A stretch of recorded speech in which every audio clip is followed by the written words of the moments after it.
morning and welcome. You are tuned in and listening to Bat Talk with Sharona. I'm your host. My name is Sharona. As always, I thank you for tuning in.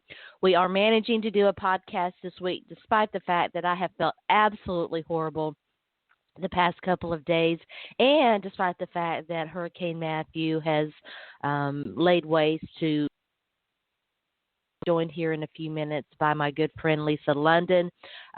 So happy to, despite the fact that I feel terrible and she may have to carry the show, at least the early part of it, I'm so happy. I can't miss an opportunity to talk to her because I love her so much. It's always so fun to chat, and we've got a big game this weekend. Both our teams are struggling.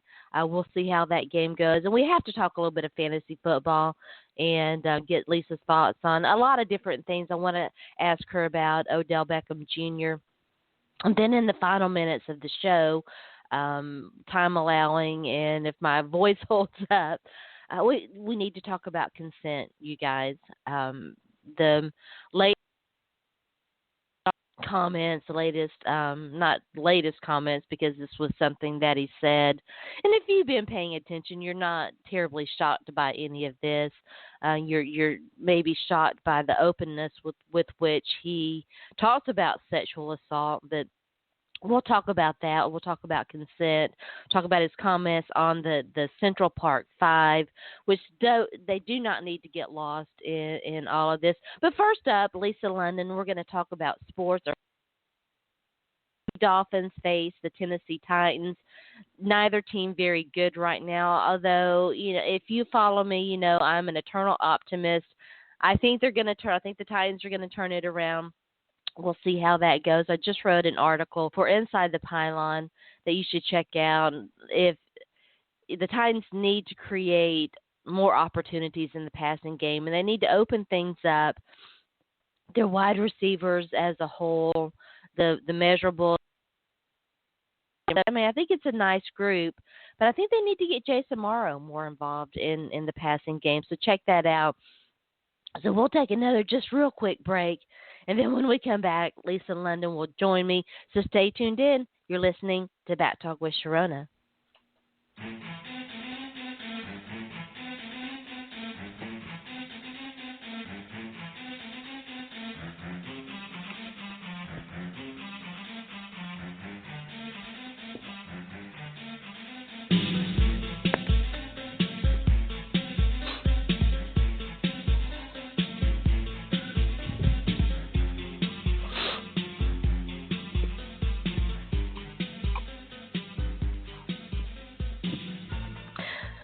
All right, welcome back. I'm joined now by Lisa London.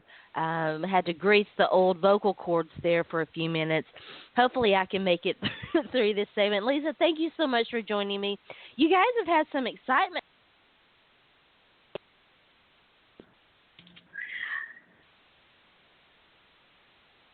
Lisa, are you with me? There you are. Hey. Yeah. Good morning. Hey. Hi. We're both still trying to get woke up. I know. Lisa and I were messaging each other this morning. We were both like, I need coffee. I need coffee. That is true. That is true. Top of the morning to you. Top of the morning to you. So give us a weather update. Florida that wasn't directly hit by the storm. Down here, it's absolutely beautiful out. Hot, but beautiful. We've had a little bit of rain since then. We got real lucky. Oh, good. So knock on wood, but hopefully it won't come around and hit us again. But I have my shutters still up, and as long as I keep my shutters up, all hurricanes will veer. That is the power of the shutters. Well, of course, the big talk, and I almost added this to our agenda, but I don't want to spend too much chit-chat, is the cancellation of the Florida LSU game and all the brouhaha. Florida scared, Gators scared. That's my story, and I'm sticking to it. It's beautiful, and then the game could have been played, and they scared. Actually, you know that game is actually mandated or by state law? No way. Most people don't know that. Yeah, there's a rule written somewhere that they wrote years ago that made that game a requirement. I don't know if it's still on the books, But, yeah, now, I mean, well, first of all, both teams are not fantastic right now. So I imagine it could just be ugly. Yes, no, I'm getting my Facebook feed right now is filled with the joyous bragging and insulting that goes on. The rivalry between the Florida State schools, even for people who didn't go to them, is absolutely just rabid at times, which is entertaining. And that's what's going on right now. But with the storm and stuff, they'll replay it. But I'm not surprised with everything going on. I mean, I just saw pictures of St. Augustine, and wow. Yeah. Yeah, I mean, not to downplay the damage and all of that. You know, we talk about football being king in Texas and all that, and it is. But you know, it's huge in Florida too, and you're right. Yeah. That is a great rivalry, and it's you know, it's all. I'm terrible at it. Listen. I suck at trash talk. I'm not good at it. Lisa knows this. I try, bless my heart. I try, but I'm not good at it. And no. and it's hard to be good at it when you follow teams that suck. And you know, Volunteers went through. Yeah, they went through a rocky spell, pun intended. And you know, they weren't very good, and they weren't making good decisions in their coaching hires, you know, and hopefully Butch Jones is the guy, and you know, so far they're undefeated, and it's, you know, it's good to be a Vol right now, and they're winning. They got a big game playing Texas A&M today, but yeah, you know, it's hard to trash, and of course the Titans, and we'll get to that in a minute, their own special brand of. You know, it's hard to trash talk when your teams are winning. And we're so far. I mean, we have our bet going, and yeah, I know, right? no trash talk on our bet because we're both going to end up with Cody Parkey. That's what's going to end up with our bet. Is we're both going to end up with Cody Parkey as our Avi for a week because neither of our players are catching. Although you're playing my Dolphins this week, so yes. Did you see the latest news? Did you see the news? Which I'm kind of losing you a little bit. Oh, I'm sorry. Did you see the latest news about Rashard Matthews? No. Oh, no. Don't tell me. Please don't tell me something's wrong with him. No. Nothing's wrong with. Well, I mean, besides the fact that he really I own him on 16. So there's definitely something wrong with him. Besides the fact that he needs to do a better job catching with contested catches, he needs to man up. And no, the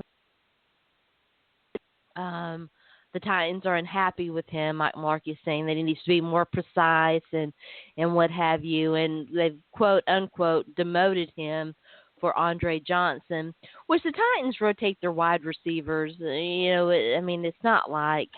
I don't think that is going to mean a whole lot, and maybe it's gamemanship, you know, with Rashard Matthews facing his former team. But yeah, it's interesting because I think that the opportunities are going to be there for both Tajay Sharp and Rashard Matthews. I understand why fantasy owners might be wanting to bail. You know, because they're not getting red zone targets. Tajay Sharp is not getting red zone targets. But I still think that there's hope there, and we'll see how that goes. Yeah, I think I still have Rashard Matthews on my grinders and gambles list because, you know, at this point he's got to be free. I mean, if you're not in a league with me, he's probably not owned. So yeah, you can get him cheap. But at the same time, I'm definitely worried. But I think part of it is Mariota's kind of got to get together and get it on track. Yeah, he's struggling. And there's nothing better to help you get back on track than playing my Dolphins. You know, it's interesting. I'm sorry, I think we're having some of cutting in and out. Is it a little bit better now? Lisa? Are you having a Yeah. little bit better? Yeah, it is a little better. But if I sound slightly confused for a second, it's because I'm making stuff up because I didn't hear anything. So I'm just going to make up the question I heard. Because I love making up stuff. So it's fine. Well, I'll just make up my own interview to ask myself. No, it is. Perfect. It is. It is. I am in full support of a petition to in the year of our Lord 2016. Internet service is still crappy. I mean, how can that be? Yeah. And it's not. I mean, it's particularly bad, I think, where I am, but because the company that I'm forced to use is horrible. But it's a it's a country, it's a nationwide problem, and why? I mean, I don't understand why that is. But back to the game.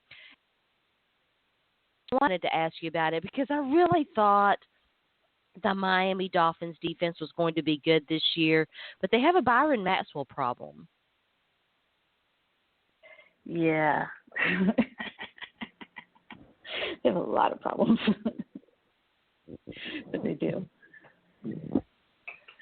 So what's up? I don't know. I mean, I wish I knew, but it's just not going to be a thing. We're the Dolphins. We, if they're not injured, they're going to be terrible and disappoint us. I don't know if benching him helps, really, because who do we have out there? I should have something far more insightful to say. When it comes to the Dolphins, I'm pretty much just like assume fetal position and cry. But I don't know. We'll see if you can turn around with all the noise. Sometimes when you get that much noise around you, you rebound. And the alternative, he may stay on the bench. Yeah, it didn't sound like, and I forget, you probably mentioned his name. It didn't sound like they made a move to replace Byron Maxwell, and that didn't seem to really pay off. The other thing about the Dolphins, I want to ask you, because we're going to get to Odell Beckham Jr. and Ben McAdoo and that issue here in a minute when we turn to fantasy football.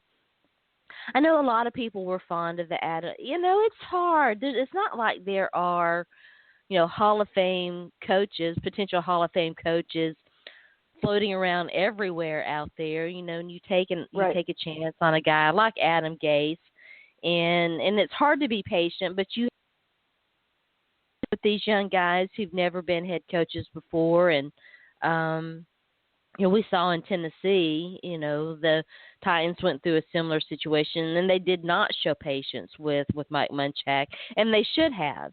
And all to their detriment. But how much patience is too much? It's a tough question. Well, I think Adam Gase walking into what he walked into. I mean, plus Mike Pouncey's injured, and then the random guy that we brought in, that was literally just the random guy that we decided to make a center for the very first time ever. So I think it was on practice squads before that. I think Anthony Smith was on practice squad. Then he got injured. So, when you come in and isn't the new rookie quarterback also out now for like however long with surgery. So when you come into a team, I mean, it's not like he's made moves that help, but we have a tendency to overpay for players that will go ahead and will get one or two big guys that will pay a ton of money to instead of fixing everything. And weirdly, that doesn't seem to make the whole defense better, that you have just one person that can play. So I think he needs to be given at least a year or two just to see if he can do something, because considering what he's been handed. But at the same time, watching the Dolphins play the same games with running back and committing to running backs and trying to get a running back, and watching them do the same mistakes they seem to do every season, I could see where, fans get tired of it. But in the end, it may come down to Jeff Ross. And that's something that we can't exactly fix unless we all want to chip in a lot of money. Yeah, I had an interesting conversation with my good friend Will Carroll on Twitter yesterday about whether there will ever be another sale of an NFL team. And the league, if they have their druthers, would prefer the Tennessee Titans to be in the hands of a family that played ball like they do. And there's every indication that they're unhappy with Amy Adams Strunk. And, my response to that is the old Bud Adams salute. But even beyond that, and I want to ask you, it's a good time to ask you, because it just scrolled over my screen, and I'm curious to get your thoughts on why do you think the my screen, and I'm curious to get your thoughts on why do you think the weird echo? Did you hear that? Yeah, sorry. Yeah, that was weird. Sorry. Okay, I'm sorry. It really threw me off too. This is all my fault. I'm sure. I'll take responsibility about it, and just say it's all my fault. Because like fantasy football players, I can also break technology. You're welcome. Oh man. Oh, okay. I just want to point out on a completely side note that Jennifer Eakins. Did you see the Monday Mommy, who is leading, I believe, our division in the fishbowl, is sending me trolling tweets asking if I'm going to discuss my first win. Yes, my team's terrible, Jennifer. You're right. I know, it's a flaming dumpster fire of a team. I will discuss it now. My team is too. Oh. My team is. Yeah, I have Nuke Hopkins, who, he 4 yards, one catch for 4 yards against the Titans, and I was like, "Are you kidding me?" My fantasy teams make me want to drink like hard. It's awful. I know. It's funny that Jen killed that draft. Yeah. She killed that draft. She went in there and just slapped people around. So her team's doing very well. It's funny that Jennifer is in our mentions, because I had intended to say this, particularly when we got to the latter part of the show with the Donald Trump stuff and all of that. There's so much good about Twitter, and it's got its issues, and there are a lot of bad things about it, but there's so much good about Twitter.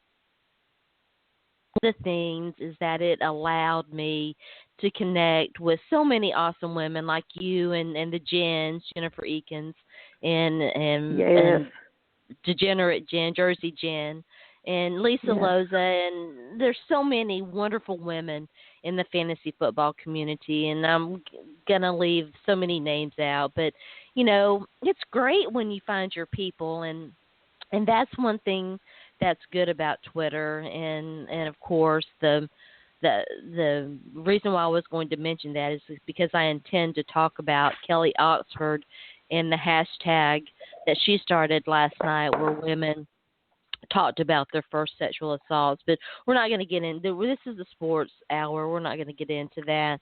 I want to ask you, because this was something else that floated over my timeline. By the way, I'm talking to Lisa London at Lee Dog out there on Lee Dog Law. Out there on Twitter. We're going to talk some fantasy football in a minute, but a big topic of conversation over the last few days, has been the plummeting ratings by the NFL, and the reasons for that, and the NFL coming out and saying it's because of the presidential election. What do you think is causing it, Lisa? I think it's because of the presidential election too. I don't think there's so many people that are like, I'm not going to watch any football anywhere because somebody took a knee. I think that it just comes straight down to, right now, everybody's watching the clown show that is our presidential election, and not everything's losing ratings to it. So, when you think about the amount of TV time, and I assume everybody else is, as you just said, I love social media because I can connect with so many people right now. So there are days where I look at social media and I'm like, I'm going to go read a book, because it's right. The entire, I don't even think that I saw in an article something about them referencing that the same thing happened during the Gore-Bush election. And think about it. The Gore-Bush election was two people who weren't that exciting. Yeah. Al Gore is as exciting as a lump of cheese. I know. Yes. Oh, wow. That guy's fascinating. And when I mean fascinating, I mean he should read books for a living to put people to sleep. And now we have, I think our culture war has come to a head. Our nation is at just like super angry point. Everybody's angry. They don't even know why they're angry. They just run around, and I mean, you guys have seen this on your Facebook feeds and your Twitter, where people just run around and randomly just post angry comments out in different places. Half the time they don't even read the article or look at the video. They just want to just be angry, and it's like an angry world. So, you know, it used to be that you could watch football and be angry, and you could yell at the refs, and you could yell at your team, and you could be like, I'm an idiot. But now we have, like, the state of our nation with people that, frankly, everybody running, you could legitimately be angry at. If you step away from your own personal bias of anger and look around, you're like, so, yeah, this is great. But so I think people are taking the normal anger that you would use to yell at the refs for being morons. And instead of yelling at Ed Hockley's biceps, you're now yelling at the political clown car that has rolled out before us. Yeah, I don't have any issue with that, really. Although I think that it's, in my mind, of course, my mind is right now very sick and full of brain farts and cloudy stuff. But, I'm sure that does factor into it. Without any doubt. But for me, it's a little bit more, and I don't watch the political clown show as much as everybody else because I know who Donald Trump is. I knew who he was before even this latest stuff came out. And I understand that, the candidates are problematic in their own ways and all of that, but the choice is easy for me. And so, but I watched the first debate between Trump and Hillary, and I'll watch this. I didn't watch the vice presidential one, but I'll watch this next one too. And if it takes place, with so much going on. But the issue about the NFL and ratings is more complex to me personally, and I'm just speaking about me personally because I look at the product and the officiating is horrible. It's absolutely horrible. And, I have, from a personal perspective, I have less desire than I've ever had in my entire life to watch. I didn't watch the Thursday night game. I kept up with it on Twitter and via, fantasy football apps, but I didn't watch the product. I didn't have any desire to watch a game between two terrible teams. And, with Chip Kelly, of course we found out that the reason why they didn't want to play Colin Kaepernick allegedly is because of his contract, and they made him redo his contract and, basically exposed himself before he could ever, which is, it just makes my head want to explode that this is, this is a thing. So it's interesting. All right, let's get back to the game, and then we'll talk some fantasy football. Both these teams are 1-3. The Titans defense has been surprisingly to me better. Their secondary is as much pressure as you'd like to see on the quarterback. How do you see these two teams stacking up? Okay, how I'd like to see them stacking up is a good game of football in which we run the ball and we don't get tackled before that line of scrimmage, like the actual running back, who may actually be a random person from the street, knowing what we're doing at running back. It's like watching, the ball and cup game. Which one's going to be the running back for today? So I'd love to see them actually get, at least 10, 15 yards from scrimmage for the game. And what I really would love to see is Ryan Tannehill throw it to the people in the same color uniforms this season. Now, what do I expect? I expect at least one of your cornerbacks to get a really good catch from Ryan Tannehill. Well, we could say the same thing about Marcus Mariota. game this right? year, sometimes two, and lost a couple of fumbles. No, I mean, it's. I know. I actually, that really started once I traded for him. So I'm just going to put this out here right now in case Jersey Jen hears this. I've already made the offer to her because I have Des Bryant. So anybody who really wants to protect their actual NFL team, I'm willing to accept bribes to get them off my fantasy teams so that they can improve. I'm actually debating benching Gronk this week just to help Gronk now that, of course, that the Patriots cannot go undefeated. I'm actually debating the possibility of benching Gronk to see if I can get him healthy. Because, yes, I have Gronk. That's what happened to Gronk, is I have Gronk. So for the right price, I could also be convinced to trade Marcus Mariota away. I think he's going to get better. I mean, obviously, he's struggling, and I do too. And I hope so. Well, I traded Tyrell Williams, Cameron Artis-Payne in 2 seconds for him. I know. I really needed a quarterback. I was a Romo owner. I needed a quarterback. I was trying to get Dak Prescott, and then Teddy Bridgewater went down. So I was like, great. But no. I own Dak. No, I have. You know it. Well, we won't get to my terrible bench decisions at times, but I'm playing him now. You know, I bought in. I'm playing him, and I just picked up Trevor Siemian. This is a good way to go ahead and transition into fantasy football. I had just picked up Trevor Siemian only to break him. You talk about breaking players. I do it too. I mean, it's just, I'm so sorry if I picked you up and you meet actually, and the running back in that might be my fault Detroit too. I broke him too. Yeah, I actually own a lot of shares of Amir Abdullah. I actually Trevor Siemian starting in a couple leagues. It's not good. I should probably not own so many players. It might be best for fantasy football if I were to say take up fantasy knitting. Is that a thing? Yeah. Can that be? Yeah. Can fantasy knitting be a thing? I don't actually own any, but I do own some Dwayne Washington. I think that's the young guy that they have, and I think Theo Riddick. I don't own any Theo Riddick, but I own the young guy, and now he's all dinged up and everything. You know, it's interesting. I have him in the fishbowl.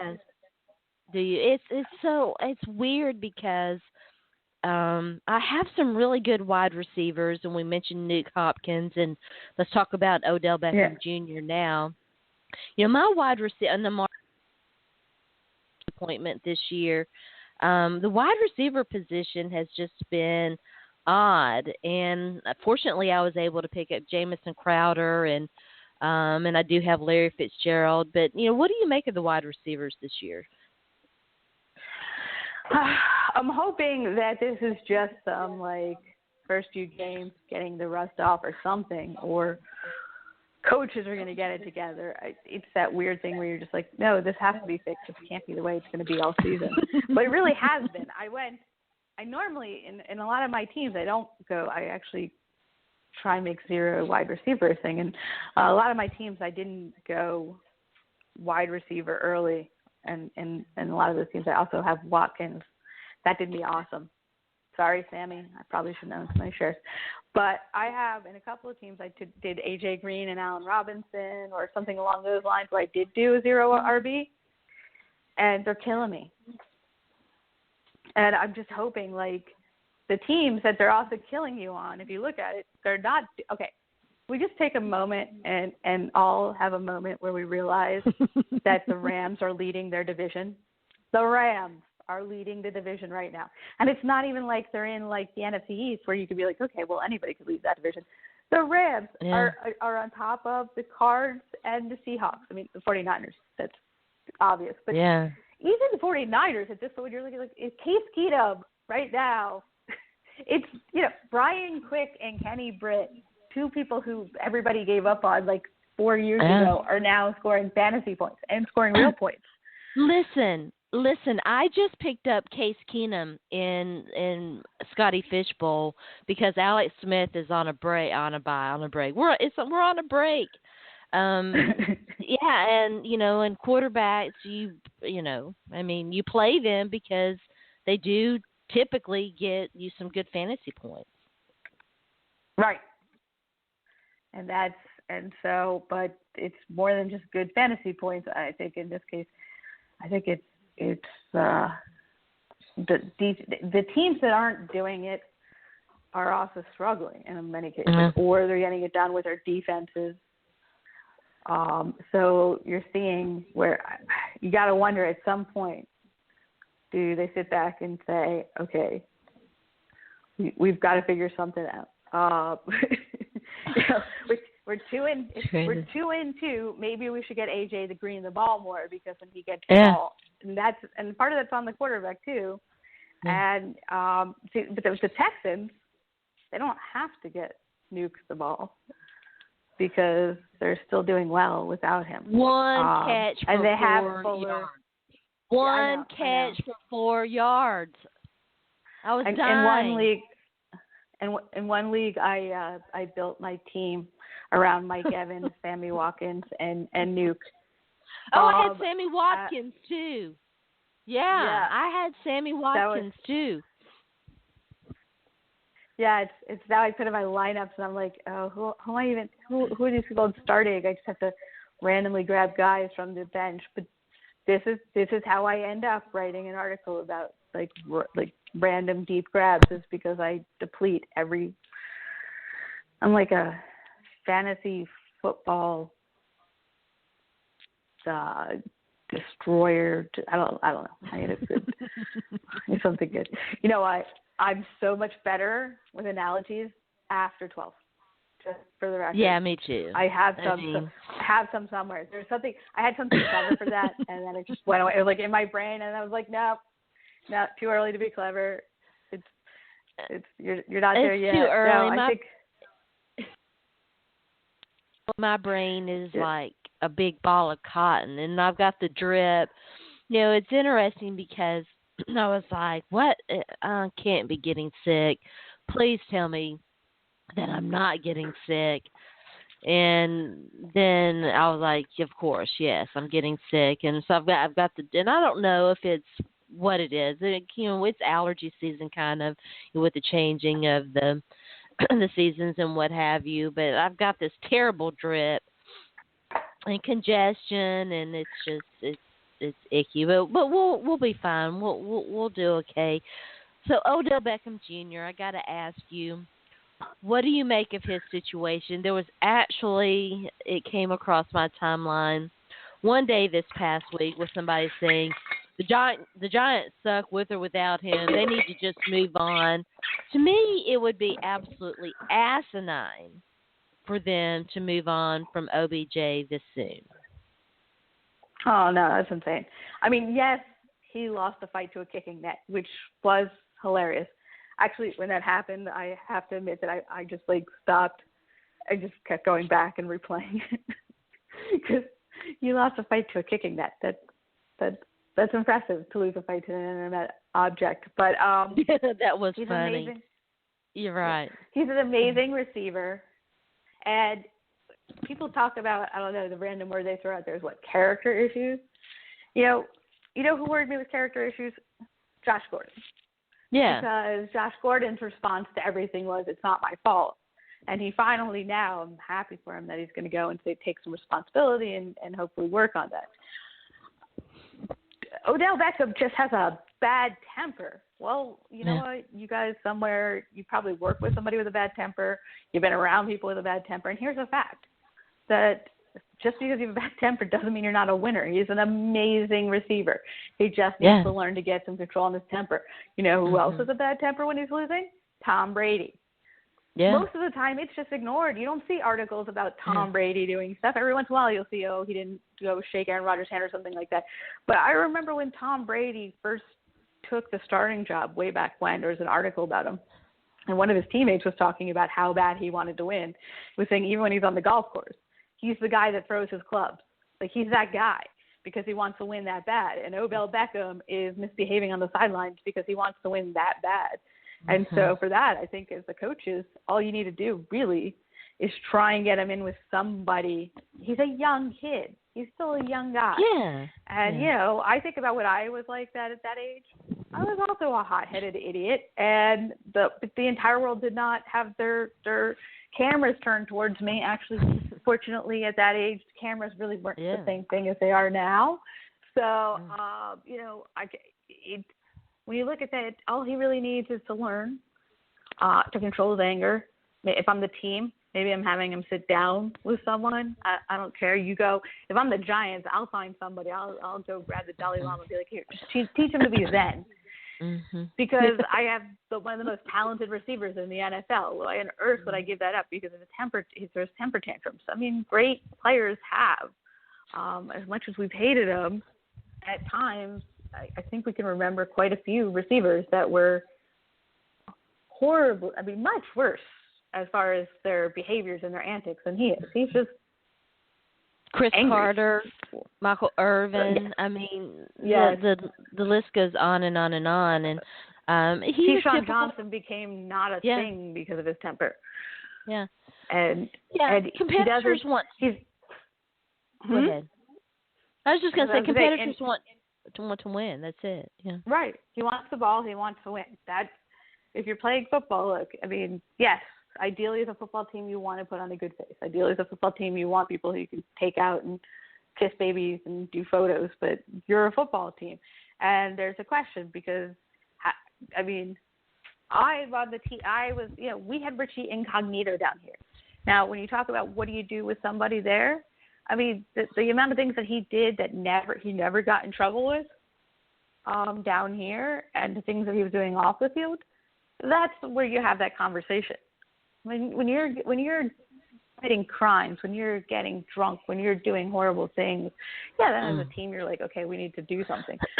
When you're throwing a temper tantrum, you need to teach the kid not to throw a temper tantrum because he wants to win and he just needs to learn to control his emotions. But you want that emotion. You want him until he gets to the point, unless he's doing something crazy, okay, so maybe he's going to get himself thrown out of a game. But once his contract comes to a head, at that point they may look at it different if he doesn't get it under control. But right now, you have the talent. Try and figure out a way to get him. And like I said, I think the best way to do that is getting him sitting down with somebody to teach him some anger management techniques. Yeah. You know, as silly and stupid as it is, counting to 10 sometimes works. I agree with everything that you said. I mean, think about Kenny Bell. Kenny Bell was supposed to be he's supposed to be the guy that takes over for Vincent Jackson and the Bucs. But man, that kid would screw up, and he's the happiest football player ever. I love Kenny Bell's smile. Kenny, when you smile, it makes me smile. But at the same time, you know, when you screw up, or when you're not doing well, or your team's not doing well, like you should be fierce and you want that, and that's what Odell Beckham offers. And obviously they're not on the same level, even remotely, on physical, because Odell Beckham's just not actually human. But you want your competitors to be that emotionally invested in it. I'd rather have somebody fighting with the kicking net than phoning it in and being like, I don't care, or being worried about getting injured or something like that. You can always find more kicking nets. Yeah. You know, I mean, he is fantastically talented and obviously does need to, you know, keep his emotions, under control and in check and all of that. But he's young. We forget how young these guys are, and, you know, what you know, as older people, what we used to do when we were their age. And, you know, I had this conversation with my sister. It's been a couple of weeks ago. My nephew, her son, my nephew is in his first year of college. And I told her, I said, listen, I try my darndest not to think about all the things I was doing when I was in my first year of college, because it would drive.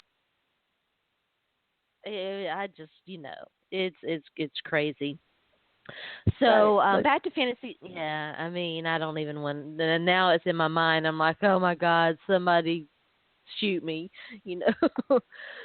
I'm But just let's very get back happy that they. Yeah, I was just saying. I'm happy they didn't have cameras. Until like this whole camera on this the when I phone was in thing. college. I mean, I'm so Oh, glad social media didn't exist. Now the internet was right. starting and becoming a thing, and that was all right. So back to Yeah. fantasy That. football and Oh wide yes. receivers and streaming and all of that. And I want to ask you because I picked the Panthers to make it back to the Super Bowl and win the Super Bowl. And boy, is that pick looking really stupid right now. What do you make of Cam Newton and the Panthers offense and how bad it's been? Oh man, that one hurts. It's. I think they're going to rebound a little, assuming that Cam Newton actually rebounds a little. Because right now, right now is a problem with Derek Anderson at the helm. Look, for fantasy, I love Derek Anderson this week because he doesn't care, so he'll just throw and throw and throw. But also, Derek Anderson will just throw to the other team a lot. But assuming that Cam rallies, I mean, they have a tough schedule. And they had a rough start. And on top of that, obviously, I mean, week one, he was getting just beat to no end. And so I wonder how much of that is, hey, you know what, he's going to have a game off, most likely, and maybe he needs it. Also, they need to get it back. I mean, there was a game 2 weeks ago where the ball didn't go to Kelvin Benjamin at all. Yeah. Why I've are you got not Kelvin why are you not Benjamin throwing too.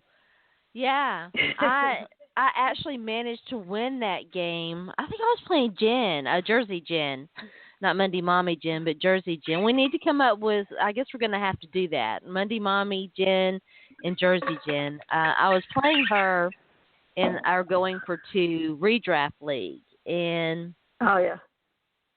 I think because she had Jacob Tammy, and it was awful. I mean, it's just been horrible. My wide receivers are just really letting me down. It has been very, very, very ugly receiver wise as far as a lot of the studs go. But some of that I expect these coaches are going to have to, because in the same vein, a lot of the teams that are having that problem are having problems on offense, which means that they're going to have to go back to the drawing board and be like, this is what won us games before. Why are we not doing this thing that won us games before? And I think that you're going to see those pick up, but part of it comes down to their schedules. Yeah. I mean, that's just the Panthers have a rough schedule this year, and they're going to have to figure out a way to make it work. I expect to see that they come back, and this week, I don't know, it'll be interesting. So they might. The typical thing that I would expect is playing the Buccaneers. They win with Anderson because it's the Buccaneers, and then like a certain group of the fans are like, we should just start him instead, because there's always those people that are like, start the backup, who's the best player on the NFL team is always the backup quarterback, and there starts a not actual quarterback controversy. That's only a quarterback controversy on social media. I could see something like that being like the perfect narrative of what would happen on Monday.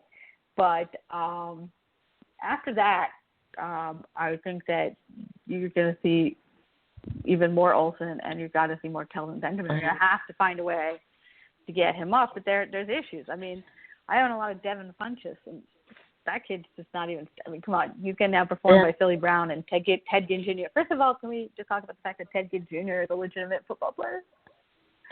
How did that happen? Yeah, I mean, but only with Cam Newton. I mean, only on the Panthers and only with Cam Newton. And you and I've talked about that before. I'm so glad, and I do own him. I think I've dropped him actually in a league or two. I'm so glad I didn't buy entirely into this whole Devin Funches is going to be better than Kelvin Benjamin narrative that people tried to sell us in the off season. Right. No, I mean I've owned Funches since last. I mean the leagues I own him primarily, or I think I might have one or two redrafts. But I primarily own him in Dynasty. I picked him up a few years ago with the hope that he'd be a wide receiver too. I never thought he was going to take over Kelvin Benjamin's job. My hope was that he was going to actually be able to become a wide receiver. But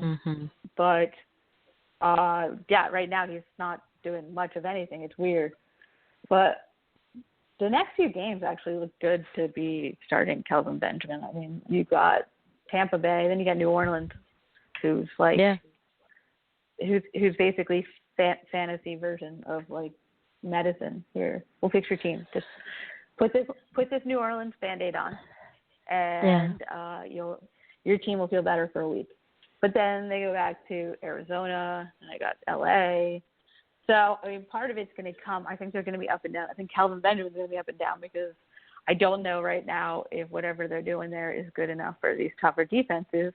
And until they get that sorted out, and, you know, part of me wants to say it's the running game, but they've never really – Jonathan Stewart's been banged up a lot. So, but they did have more of a running game last year. And I expected more – I actually made a desperation move for Fozzie Whitaker, of all people. Man, his name's Fozzie. Come on, that's how desperate. I think I'm starting him this week so I can try and get my second SFB 480 win. That's how bad I am in the fishbowl. I'm like, no, Fozzie Whitaker sounds like a legitimate start. And I had higher expectations for Cameron Artis-Payne, but I did we'll see too. what happens this week. I whiffed on him hard because I was like, he's just going to take the job once Jonathan Stewart gets injured. So Jonathan Stewart got injured as expected, and what did he get, like a yard? Did they hand him the ball? Did he get a yard? I don't know. So we'll see. If he can't do it against Tampa Bay, then we know that he's probably not going to ever really do it. So it should be, but it's in a lot of the teams right now. I mean, obviously Nuke has been killing us, but Nuke's been killing us because of the fact that Houston now has Lamar Miller, you know, the running back that my Dolphins never used because apparently he was so terrible. Why would we give him the ball and have him run and win and stuff when we could just trade him off to Houston, who can win with him? Well, we try and figure out how to use Damian Williams. So, but Will Fuller has also been What's up with Arian Foster? I know, amazing. I know Arian Foster's been dinged up, and that's kind of the story of his football life. But what's the latest on him? Still dinged up. I don't think he's expected to start. I mean, he's Arian Foster. I took the signing of Arian Foster. I don't think I've drafted Arian Foster in several years. And when the Dolphins signed him, I don't even really, I don't even know if I put him in my rankings for most weeks. If I have, I usually put him low. Because I don't really consider him I know he's on the roster. I can physically see the spot. But when I think about the Dolphins running back situation, I don't really consider him there. Because he just has so many injuries. And you knew that was going to happen. Like Arian Foster, that's the Dolphins. That's what drives us all crazy is they go out and they sign Arian Foster. Well, if you're just going to go randomly sign somebody that's going to be an issue, go sign Carlos Williams. Go get Miles Davis off of the Chiefs at least. At least you have a running back that can actually get on the field. You know, it may not be the answer, but you just paid a lot of money for somebody who there's a reason why. He had to be and he was a great running back, but he's just too many injuries. So, like I said, it's going to be, I don't know. It's going to be a running back by committee, and what I mean by that is it's mostly going to be watching around being like, hey, you know what? You guys have to give it. It's like watching the Dolphins running game is like watching youth football, like the really those little tiny leagues where everybody gets the ball so they feel good. It's the same experience watching the Dolphins. It's like, oh, wait, you didn't give that guy the ball. You should let him have a couple of carries because everybody gets the carry. That's my Dolphins. Yeah, speaking of aging running backs and injuries and whatever, the Jamal Charles question, and you mentioned, the Chiefs backfield. What do you make of streamers? And then we'll let you get out of here, unless you want to stay and talk a little bit about consent. I don't know. Maybe I will. Maybe I won't. With the Jamal Charles. Let's start with him. With Jamal Charles, he worries me. The knee worries me. And then you've got that question with where I pretty much avoided him, and I'm keeping him low on any rankings. At this point, you have to wonder. I mean, he can eventually bounce back, but I don't know what's going to come out of that. I'm avoiding. If I can and I have Spencer Ware, I've been starting Spencer Ware, even if I just can pick up some points because of whatever's going on there. But that's a backfield. If it gets any muddier, where I just I'd rather go grab Bosley Whitaker if nobody knows who's going to carry the ball.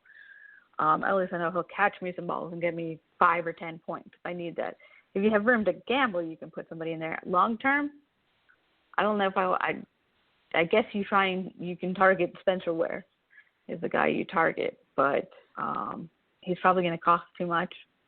And Charkandra Quest is still there that could come swooping in and causing problems. Yeah. I was holding Niall Davis for a while just to try and see if they traded him to get some value out of him. But with Charles all banged up, they're probably going to hang on to him for depth. And, my kind of hope was that Niall Davis may not be the greatest running back to ever hit the field, but he would be an improvement in the Dolphins' backfield. And I was kind of hoping out he'd end up with us because they seem to not like Jay very much. He's really in the doghouse. I was going to ask you about him. I'm glad you mentioned that. I was like, what he killed me last year. I had him everywhere, and I don't own him at all this year. Thank God. And I can't even, because it's the Dolphins, I can't even be like, well, it's a talent question. I'll be frank. I can look at film, but it's not the same thing as a lot of people looking at film. So I'm not going to see the small nuances there. And with the Dolphins, when they're not playing somebody, it's not the same thing as a different team not playing them. When the different team is like, well, we're not going to start this person, I have to assume that there's a legitimate reason why they're not. That there's something that players are doing that they're seeing.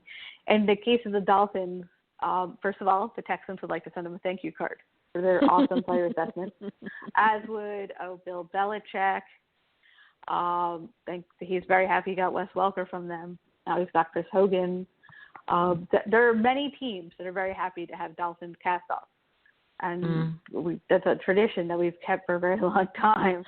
So, I would have said Titans are happy to have Rashard Matthews, except, well, we already talked about that.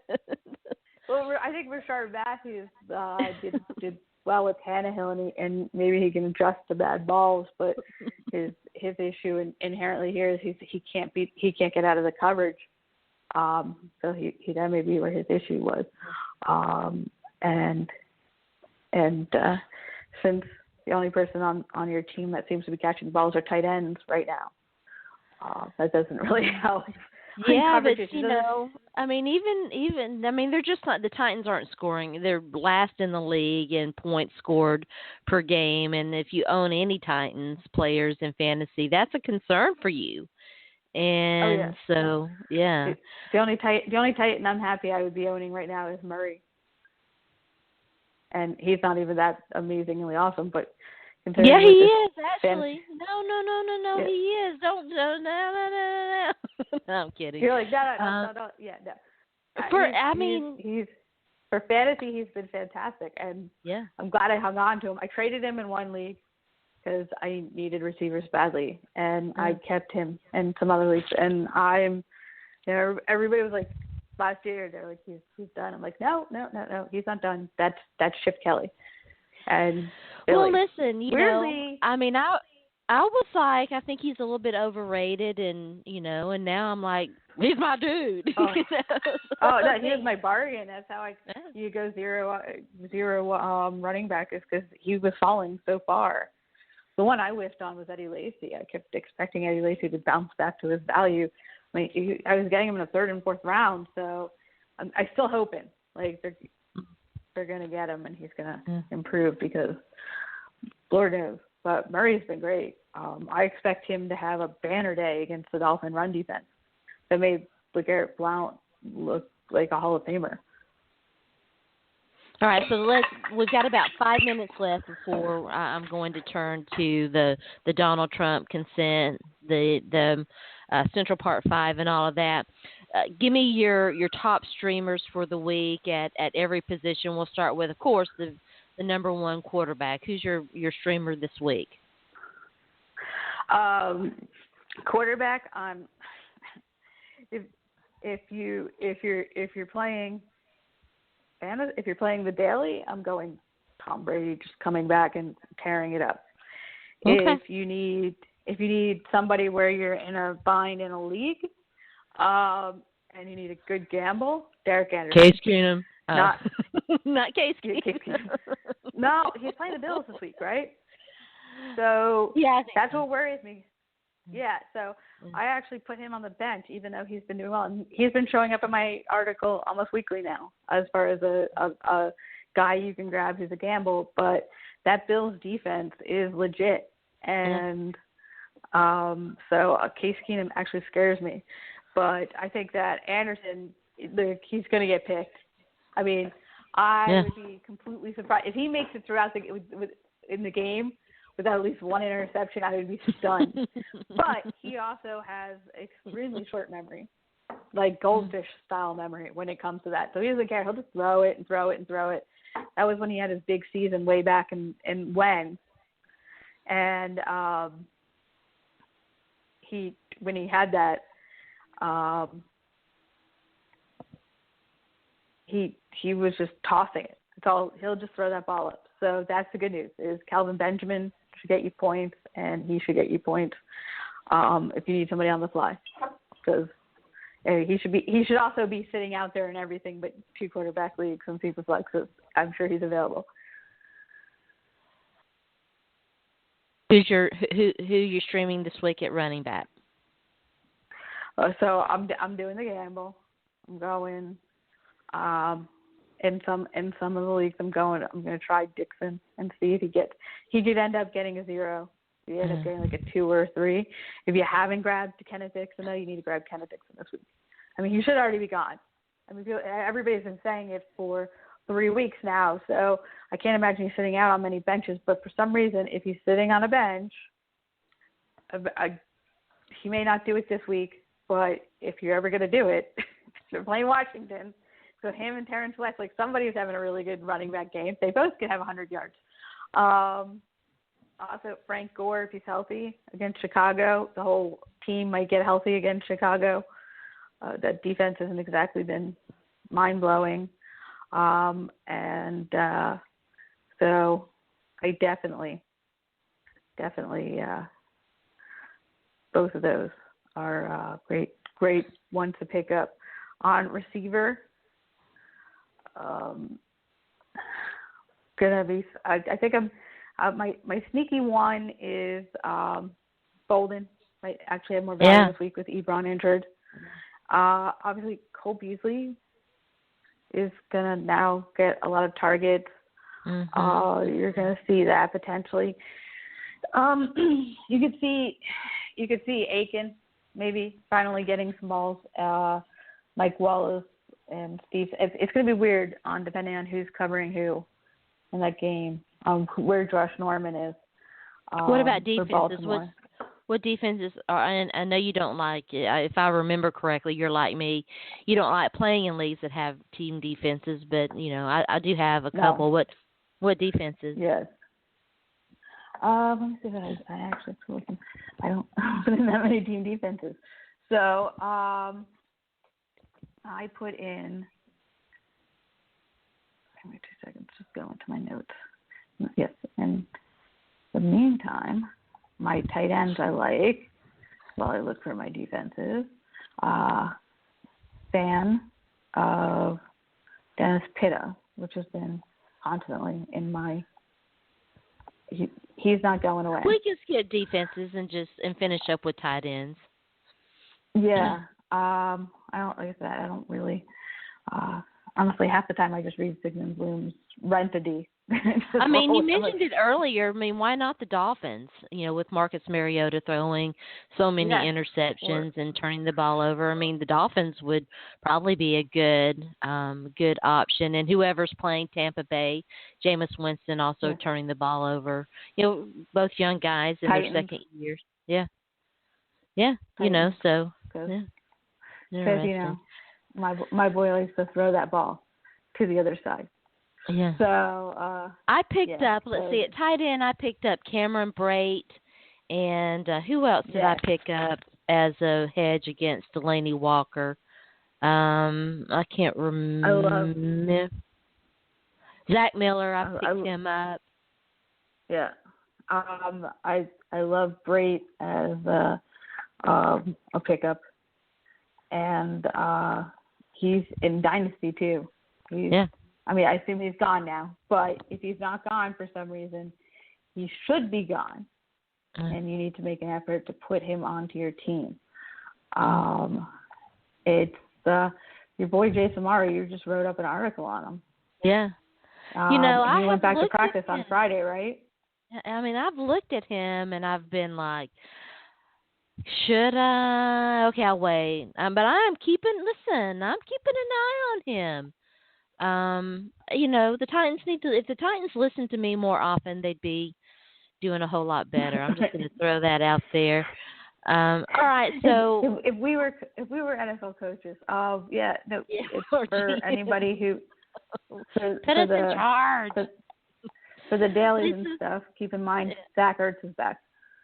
Yeah. That's interesting. Who was I picked up the Philly tight end, Trey Burton. I had him for a little while. I was streaming him, and he's still kind of a popular suggestion out there, but I'm not so certain now, and I've moved on from him. But yeah, Carson Wentz doing really. Ertz is back.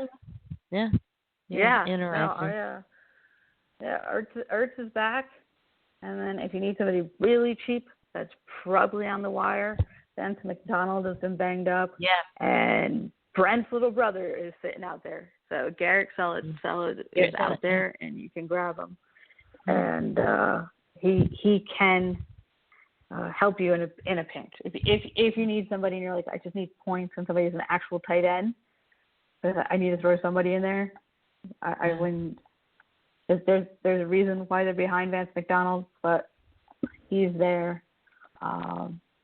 And Austin Hooper started stepping up, but I don't like him against Denver. I mean, I don't like any. I don't like Atlanta. I don't like anybody against Denver. I don't play in. Yeah. It's like, what week was it? I was doing DFS one week, and everybody was like it was like not Demaryius Thomas, but I forget. Yeah, I just try to avoid it. It's that defense is so good and for real and all that. At least it's always so much fun. Now, listen, you are more than welcome if you want to. It's completely up to you to hang around and chat a little bit about consent and what Donald Trump had to say. And I'm also going to talk about his very troubling comments about the Central Park 5 in the final minutes of the show. I don't know that we'll go a full 30 minutes, but we'll see. You never can tell. So I'm going to extend you that offer, but it lets you tell everybody out there where they can find your work and find you on social media. All right. Well, I do grinders and gambles off of fantasyshark.com. Great website for all your fantasy needs. My Twitter account is @LeeDogLaw, and it is always a pleasure being on your show. It's always a pleasure. And seriously, you're more than welcome to hang around. I mean, I'm not trying to knock you off here at all. I'm just leaving it up to you, and we're definitely. No, I thank you for your consent and asking me for my consent, but I am going to skip this section. I don't blame you. Because if I start talking about Oompa Loompa Hitler, I'll go on a very long diatribe on that. But yes. But I thank you as always. I love being on your show, and normally I'm far more awake when I'm on your show, which we'll work on in the future. Will be me having notes and much more clever comeback. We'll have to do it more often. Have a great day, and let's cheers to let's hope we see some good football and no injuries. Yes, no injuries. That would be fantastic. We can make a week without the NFL looking like a mash unit. That would be lovely. Yeah. All right, we'll take another quick break when we come back. Thanks. Yeah, thanks, Lisa. We'll take another quick break when we come back. Yeah. When we come back, we'll talk about Donald Trump, his comments, consent, a very interesting hashtag, hashtag on Twitter. So stay tuned in. You're listening to Bat Talk with Sharona.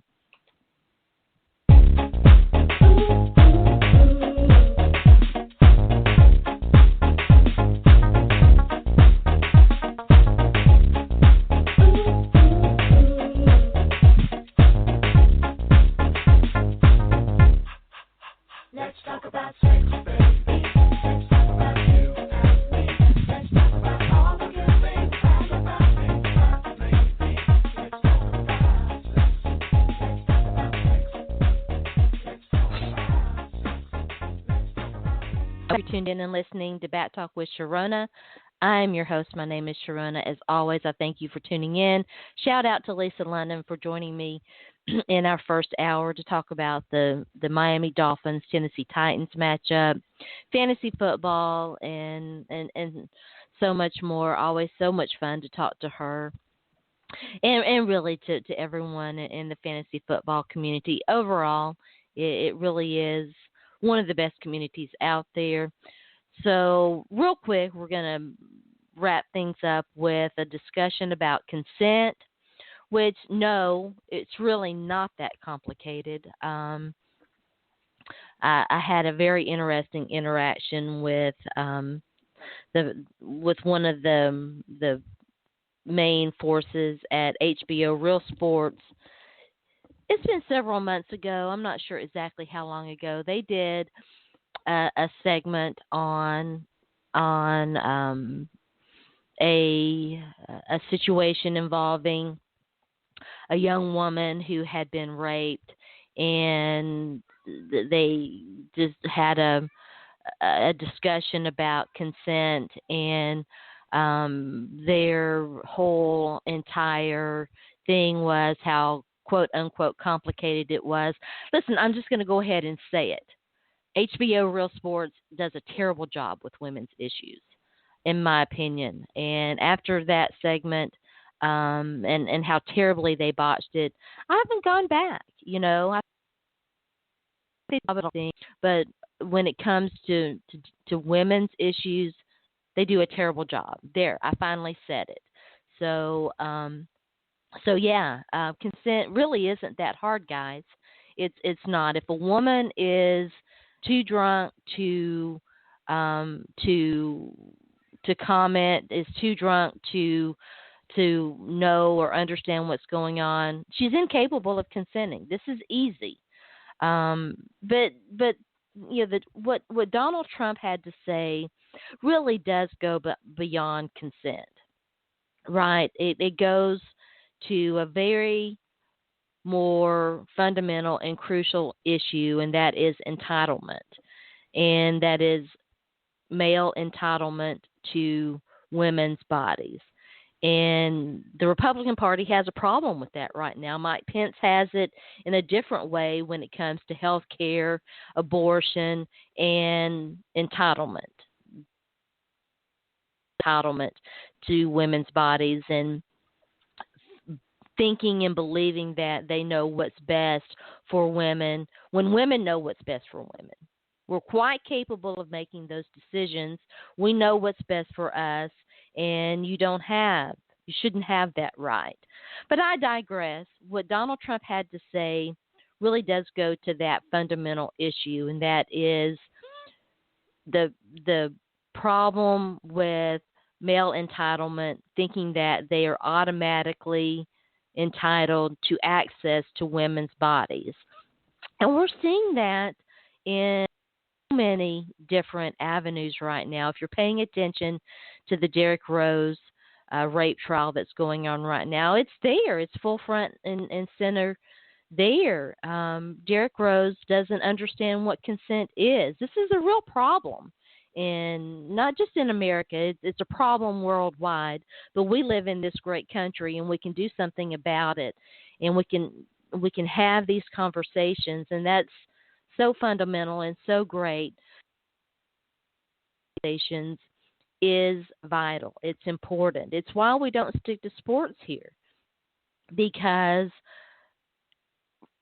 really for the first time, I think a lot of men are finding out what it's truly like to be a woman. Kelly Oxford started a very important conversation on Twitter last night in the wake of Donald Trump's latest boo-boo, brouhaha. The thread was where she asked for women to tell her to weigh in and give voice to their first experience with sexual assault. And it's still going on. She tweeted out this morning that for a solid 14, 15, probably 16 hours now, women have been relating their experience with that to her. 50 stories, approximately 50 stories. I can't remember. Let me look this up because I don't want to get my math wrong. But, it was, if you look, and you should,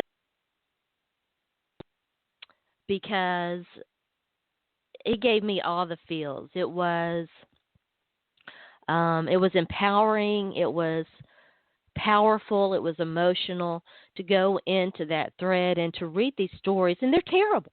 Listen, they're terrible stories.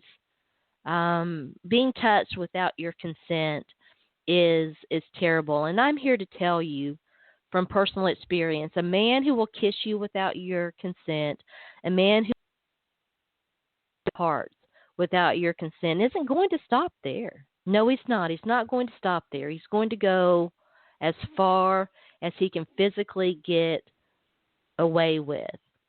And for the majority of women, that means it's going to end in rape.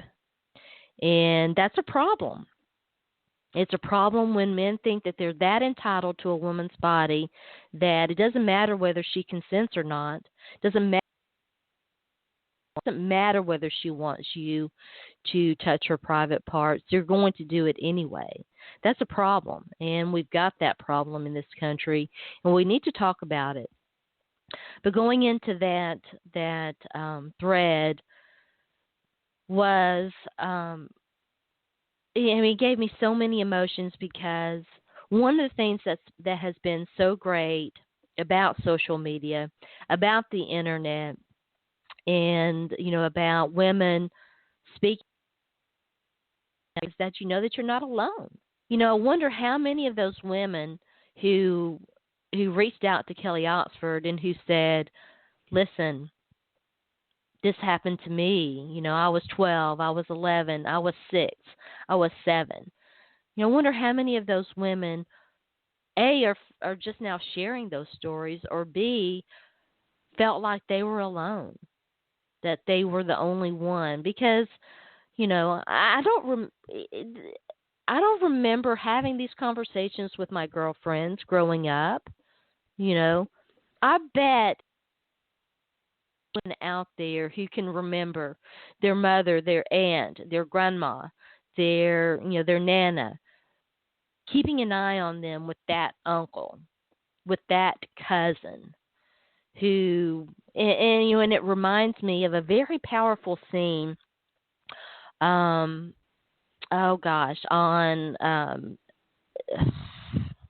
I'll have to look it up because now I'm having a major brain fart. And it was with Cicely Tyson and Viola Davis. And How to Get Away with Murder is the name of the show. I'm sorry. Had a major brain fart. It reminds me of that very powerful scene. And we've talked about that before. I've actually written about that before, where they were talking about sexual abuse and sexual assault with family members.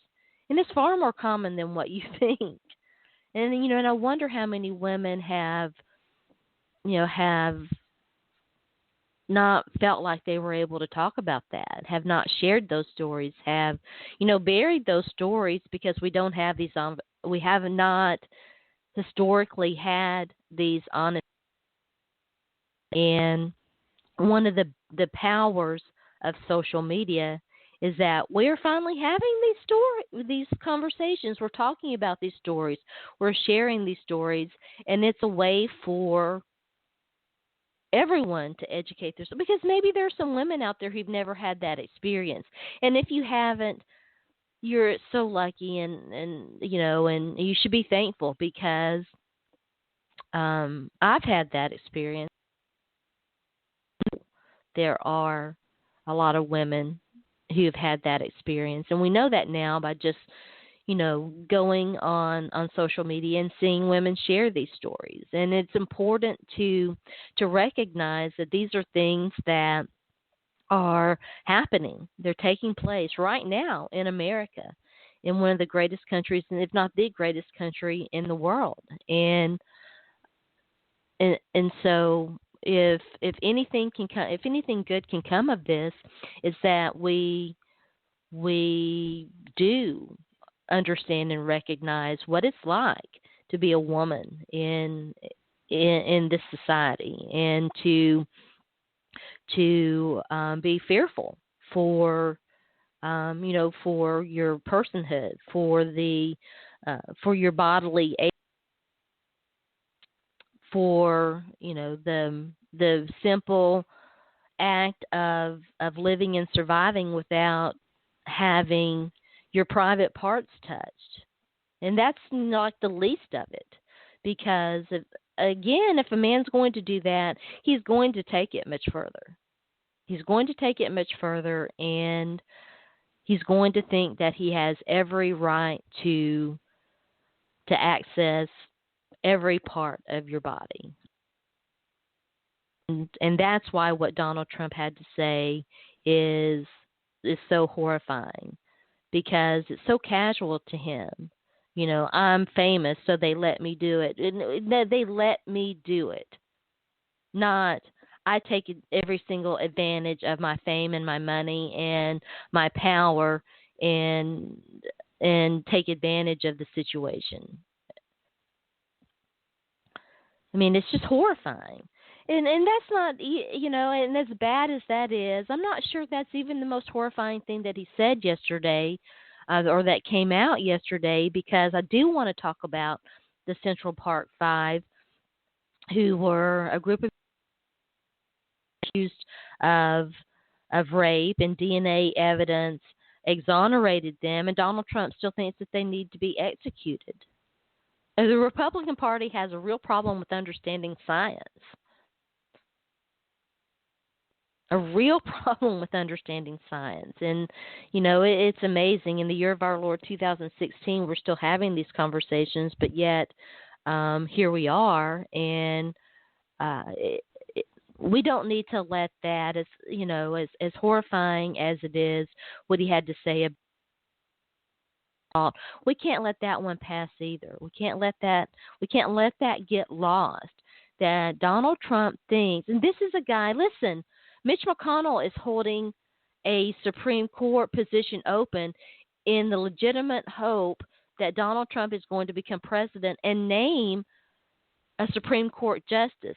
A guy that doesn't understand the Constitution, that thinks that men who have been young kids, children who have been exonerated by DNA evidence should still be executed. Mitch McConnell wants that man to name a Supreme Court justice in our election cycle. And again, the choice for me is easy. I know that Hillary Clinton has issues, but this is not a hard decision, and I'm very curious to see if that. I know that there are conversations going on right now about Donald Trump dropping out, but early voting has begun. This is the guy you chose, and you knew what you had. You're just sorry that he got caught. That it's finally front and center what this guy is. You knew what you had. This isn't a secret to anybody who knew who Donald Trump was. It's kind of crazy. All right, well, that's it for today. Thank you for tuning in. Thank you for listening. Happy Saturday again. You've been listening to Bat Talk with Sharona. I am your host. My name is Sharona. You can follow me on Twitter at Sports by Sharona and find out what's going on. We only did one podcast this week. Fortunately, I was able to really get the vocal cords lubricated this morning with coffee. About how many podcasts we're going to do next week. We will do one, maybe two. We'll see how that goes, how my recovery does progress. Matt Wood and I, we're not able to sit down this week and do a chopping it up segment, although we've had some preliminary discussions. I want to talk about Yahoo, what's going on with Yahoo, with their CEO and the lawsuit there, the discrimination lawsuit there. And, of course, we talk a lot about security and with the hacking of the DNC and the WikiLeaks releasing these Hillary Clinton DNC emails and all of that. Security is a big issue right now, and there are some troubling things about what Yahoo has been accused of doing. So Matt and I will sit down very soon and have that conversation, and we'll talk about that hopefully one day next week. We typically try to do a Wednesday and Friday slash Saturday show. We've done 2 Saturday shows in a row now, so we'll probably try to do a Friday show next week. Again, you can follow my Twitter feed and find out about that. Check out my website, Bat Talk with Sharona. Check out my latest article for Inside the Pylon, how Jason Morrow could help cure the Titans' offensive woes. Happy Saturday. Have a great day. Good luck to my Vols taking on Texas A&M. And hey, Florida, you bunch of wussies.